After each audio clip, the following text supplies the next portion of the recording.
ہو سکتا ہے آج آپ یہ سوچ کر شکست خوردہ محسوس کریں کہ آپ کی زندگی ختم ہو گئی ہے، لیکن دیکھیں کہ خدا آپ سے کیا کہتا ہے۔ یہ یرمیہ باب 33 آیت 9 میں ہے، اور یہ میرے لیے روئے زمین کی سب قوموں کے سامنے مسرت بخش نام اور ستائش و جلال کا باعث ہوگا۔ وہ اس سب بھلائی کا جو میں ان سے کرتا ہوں ذکر سنیں گی، اور اس بھلائی اور سلامتی کے سبب سے جو میں ان کے لیے مہیا کرتا ہوں ڈریں گی اور کانپیں گی۔ یہ ہے میرے بھائیوں، آپ وہ ہیں جو خدا کی طرف سے فتح یاب ہونے کے لیے نشان زدہ ہیں۔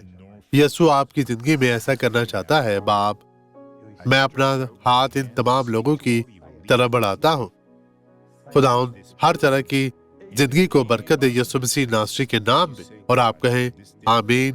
خداوند خدا آپ کو برکت دے، نجات دے، ایمان رکھے۔